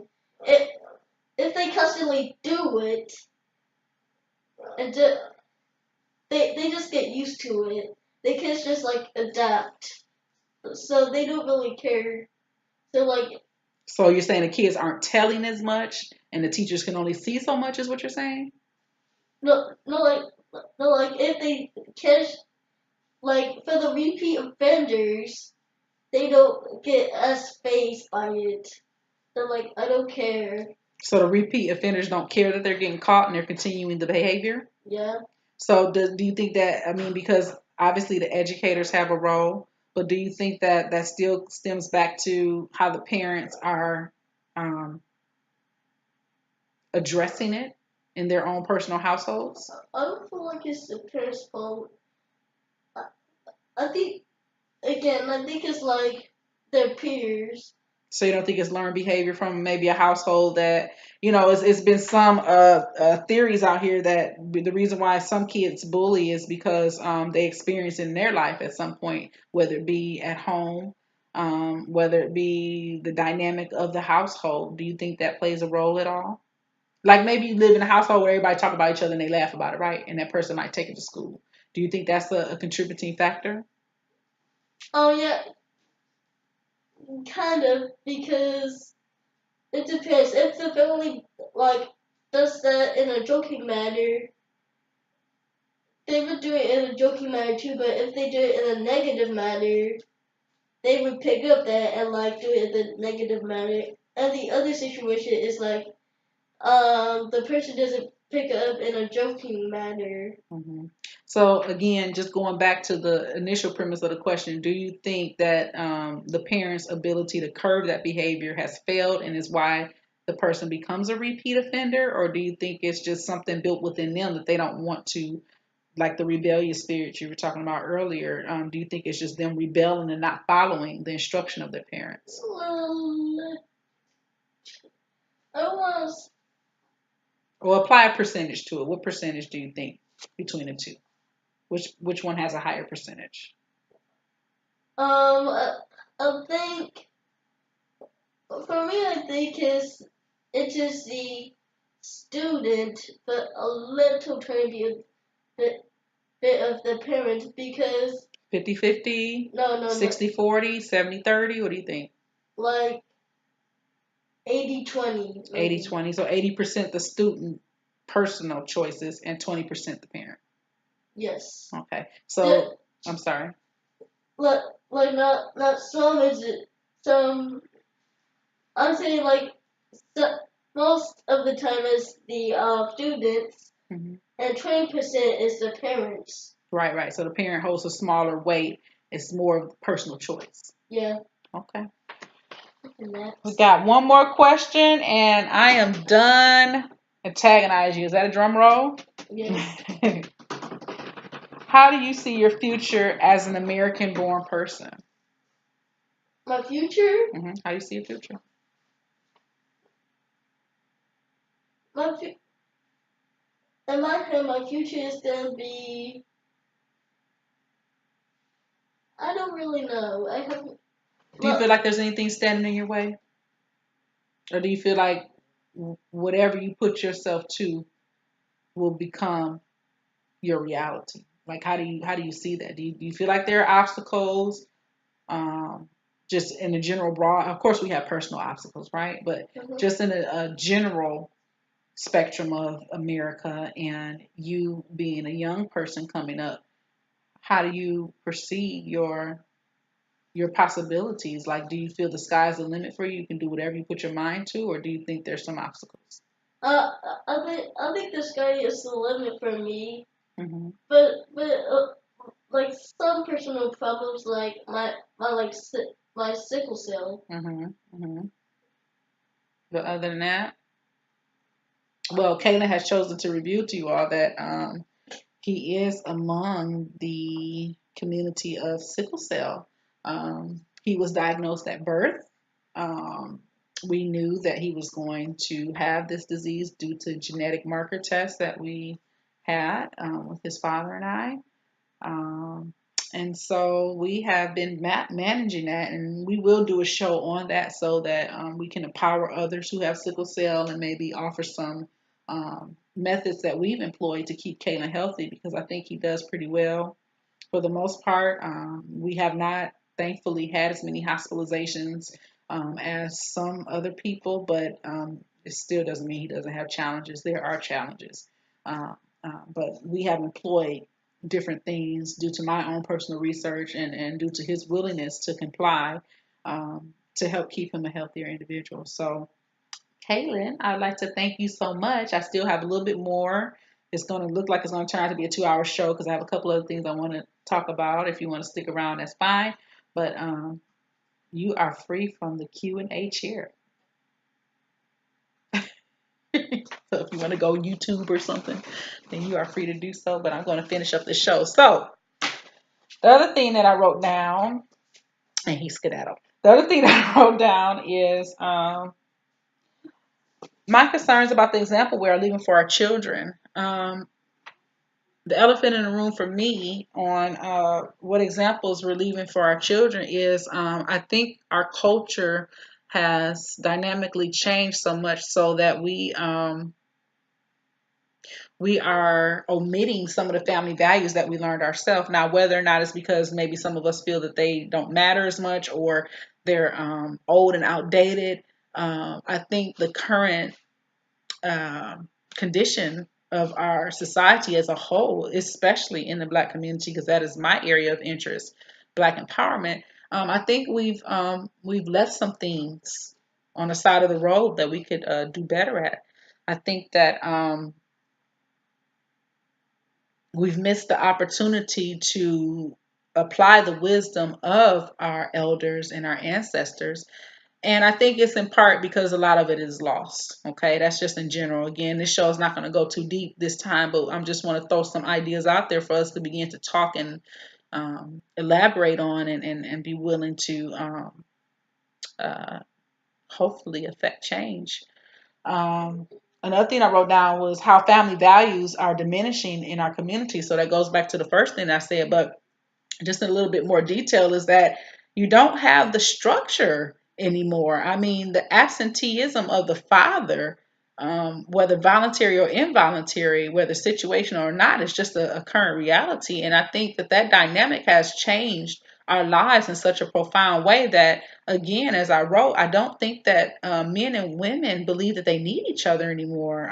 It's almost like a woman gets pregnant and this guy's like, what you gonna do? I watched a PBS documentary a while ago, and it spoke. It was situated in the '80s, and it spoke to a particular neighborhood. Oh, was it Chicago or New York? I want to say it was New York. And basically, if I could find, hopefully for the next show, I'm going to find that special. I want you all to go watch that because it was one of the major networks, whether it was ABC or CBS. One of them had done a special on the growing problem of single black mother, basically, and they, talk to the women, they talk to the men, and the I want you all to watch it first. Okay, I want you all to watch it first. And let me see if I can minimize my screen and look this up because it was just so telling to me. I hope this doesn't stop my recording.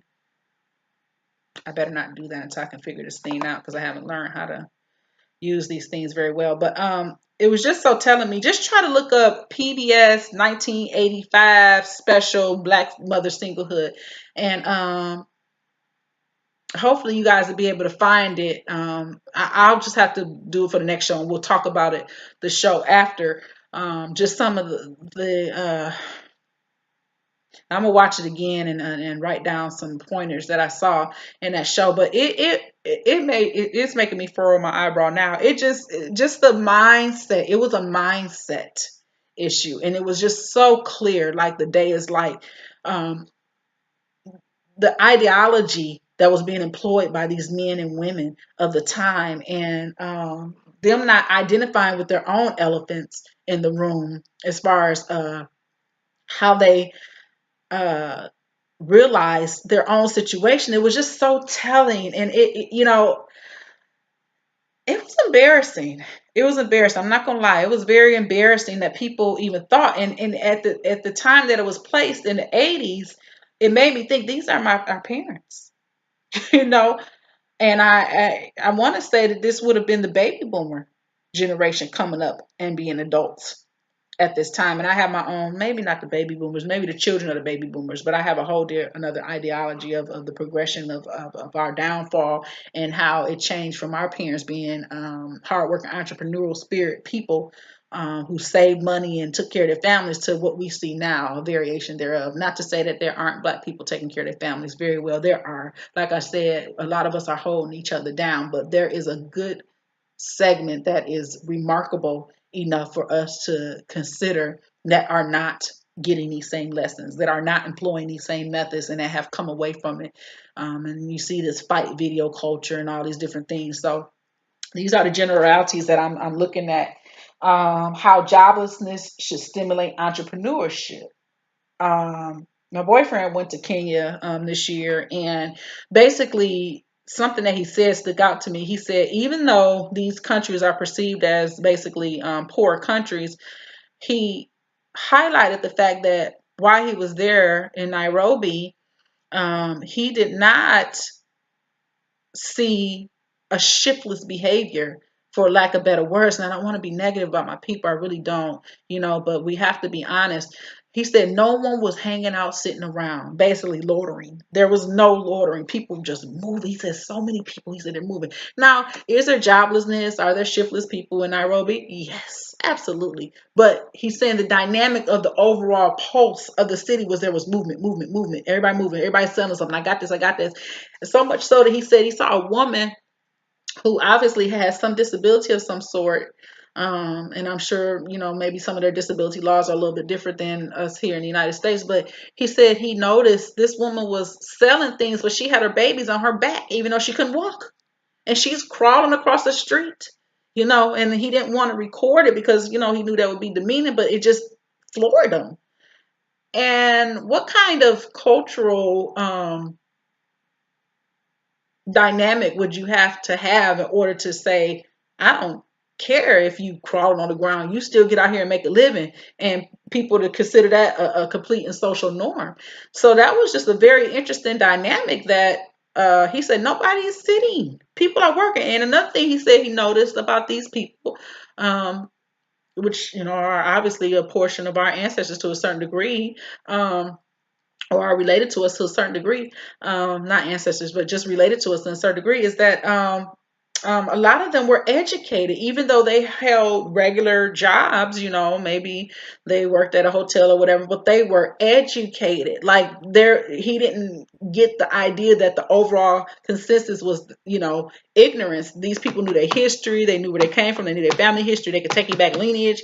They had their villages. They had their culture. They had their, their village group names, and they were very in tune with it.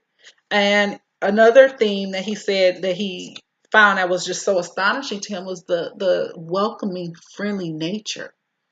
And it could be because he, being American, could have been like a novelty. That could be some consideration that we can't ignore. But he said for the most part, the older, especially the elders, wanted to sit down and talk to him, find out what America was like, what's going on in America, what's happening with the Trump election, because they're plugged in. But they just really wanted to get to know who he was genuinely. And he said they were just overwhelmingly accommodating, just showing him around, this, that, and the other. Now, again, I don't know all of the dynamics that played into these people's mind because, obviously there was no opportunity to ask that question. But um, just his point of view of the feeling that he got, it was the feeling that mostly stuck out for him. So I found that very interesting. Another thing I wrote down is what I believe is disabling us most. Side note, economics and family unity. I'm going to go back to the family. See, I was raised by my grandmother, because my parents died at when I was 2 years old, 2.5 years old, roughly. And so I was raised by my grandmother. My grandfather was also in the picture, but not necessarily in the same household. But he came and visited often. I mean, we knew our grandfather, okay. And so backing that up, I had my uncles. I had four uncles, four aunties. Well, I'm sorry, three aunties, four uncles, my mom. And so I had a very um, good and knowing relationship with my family. I have great memories of my family, us joshing around, joking around. I have some very serious memories of my family as far as different challenges that we had as a family, and we went through those things together for good or for bad, and so I would be considered an orphan, but I didn't live an orphan life, so to speak. I had orphan feelings. I will tell you that. That's a whole nother show too, right? And more to put in the parking lot. But in other words, I didn't feel unloved or abandoned or forsaken. I've had, of course, as many families, my own issues with my family, but that's normal, normal family dynamic. But I can never say, it would be a lie if I said that I wasn't loved or people didn't look after me or they didn't make sure or instill anything in me. I am the person I am today because of my family, because of the people that care so much about me. And even when I was taken to my extended family, near Northwestern High School, where we spent a lot of our time and where I ended up going to high school. These people, as far as my extended family, also showed a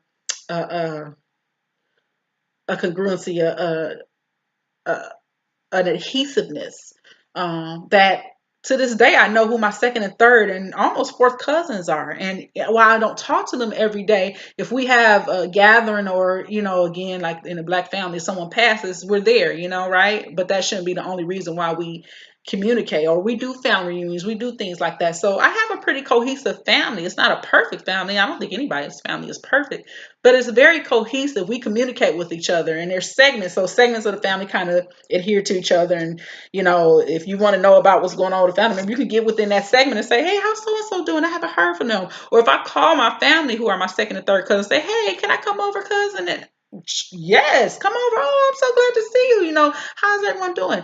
There's a cohesiveness. And what I'm understanding, even in my loss as a child of losing my mother and my father, some families,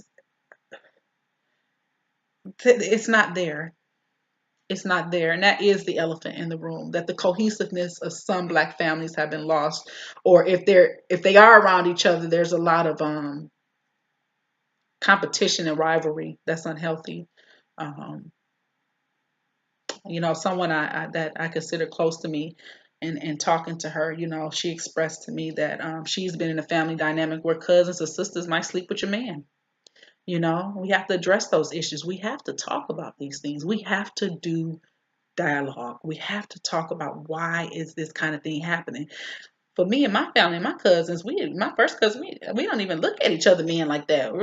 That's your man. Okay, that's your man. It's no other way to think. It's so far from the thought process. It's like, well, why would I sleep with her? That's disgusting. Ew, my cousin slept with him. That's really a genuine inside thought. So that process of practice in my family carries over to my friendships. Now, does that happen with everyone? No, you have some people who step out of family group like, well, if it ain't my family, I might sleep with my friends, man. Okay, that's the dynamic. But for the most part, the things that I employ in my life are because of who I was raised around, and we just didn't do that. We didn't covet each other's man. Um, it's gross. I don't know any other way how to describe that. That is absolutely disgusting. I'm gonna go sleep with my cousin's man because, you know, I don't know, he's handsome. My cousins have dated some very handsome men and are married to very beautiful black men, but I don't want them. I guess I'm whole enough within myself to not covet that kind of thing. It doesn't influence me in that way. So, um, economics is a very strong part of a piece, the puzzle piece. Like I was saying in my intro monologue, that we have lost a relationship with each other. It goes back to that old adage that a black person can't wash their hands enough that they're clean, but if a white person wash their hands, they're just fine. In other words, you are trusting the business, not trying to be divisive, but if you think about the logic behind that, in our history in this country, a lot of divisive things have been done against us, okay, to stop our growth, to stop our family life. It's a contributory factor. Post-traumatic slave syndrome is real. I believe in that. Dr. Joy DeGruy has introduced that concept or expanded upon that concept. It is a concept that we're exploring as racism as being a psychological illness. And again, like I said, some of these things that people are coming up with, I have thought these things as a young youth.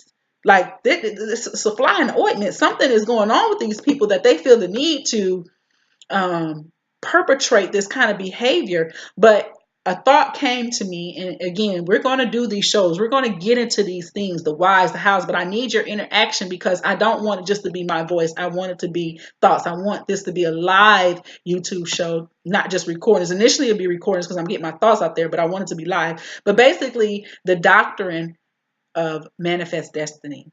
I've heard everyone talk about a lot of other things, and they've mentioned this in brief, but I want to talk about how manifest destiny is more powerful than the Bible to some of these believers in that concept, and especially of the older generation that perpetrated a lot of these social ills that are now older and almost damn near dying, but they created this indoctrination in their grandparents, basically. So you go 2 generations back, even from the 75ers and uppers, as far as their belief on race and how they treat race and how they behave towards race. They were taught in a total different way than you see, Generation XYZ behaving. It's just a whole world difference. Okay, their worldview is completely different, and that's just a factor that we have to consider when we're battling this thing called racism and post-traumatic slave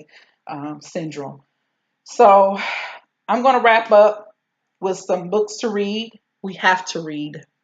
We're visual people. We're video watching people now. That is the era. But it is a scientific fact that when you read, you are invoking different parts of your brain. And when I say things, I encourage people to go research it. I'm not going to spend a whole lot of time proving my belief system. I'm 40 years old, and so I have spent a lot of time developing who I am as a person. I'm pretty confident in who I am as a person. Anyone who knows me is I'm not easily swayed. Okay, so when I tell you I believe in something, it's because I've spent a lot of time thinking about it. I've done research.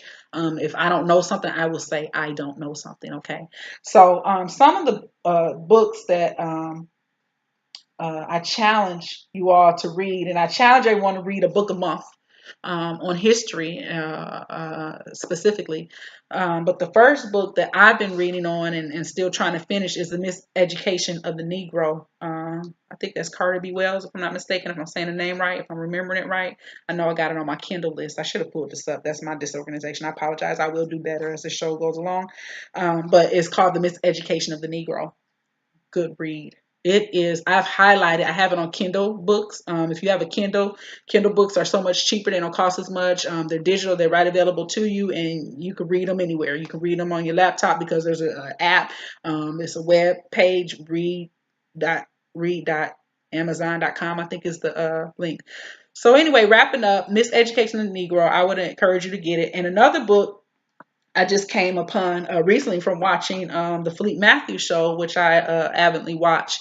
A good show to watch to get information, if you ever will. So I will make recommendations throughout the show on to where to get information, because I'm not the be all and end all. Is Skin. I forgot the author's name. I am so sorry. I will make sure to come with the author's name, because I think I just brought it. And let me see if it's on my Yahoo Mail, because I just purchased the book actually recently. If you're into finances and you want to know more about the financial scene, Dr. Boyce Watkins' YouTube show is a great one. So I'm throwing some names out there because these people have helped me and I'm going to return the favor. And then it's called Skin, A Matter of Race. I just hit track package so I can tell you the author. She was just on Philippe Matthews' show on a recent cast. And sometimes some of these shows I'm watching are older shows. Some of the channels I subscribe to, some I contribute to, because oh God, how do I go on here? I want to look at my orders. Some of them I contribute to because I believe in their cause, and that's an important thing too. We have to support each other. Oh, and one more goal that I want to make. I kind of wanted to end at 2 hours, but I didn't. I'm a little bit over, but we'll be stopping here shortly. Is I want to, if anyone can help me with this, I want to begin to create a directory, because we always say support your black business, support your black business. People are like, well, where are they? You didn't put in black business search. I mean, you might come up with something, you might not. We need a directory. We need directory assistance to ourselves. And I formulate a website. I put a couple of starter videos on there. There's a link on my website so that you can subscribe to my YouTube channel.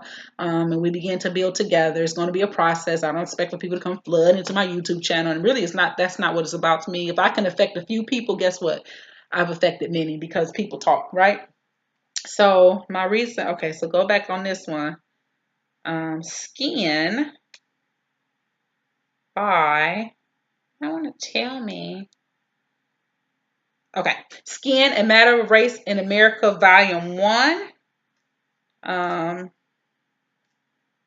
And the author is A.P. Brooks. How can I not remember her name? Because he said that he was going to find out what the AP stand for. But A.P. Brooks is the author. So I would encourage you all to start on those, because I think these two books are a basis for understanding why there is a Black consciousness movement, why people have been talking about race and racism and post-traumatic slave syndrome so much. I've mentioned a few names here. I suggest you research them.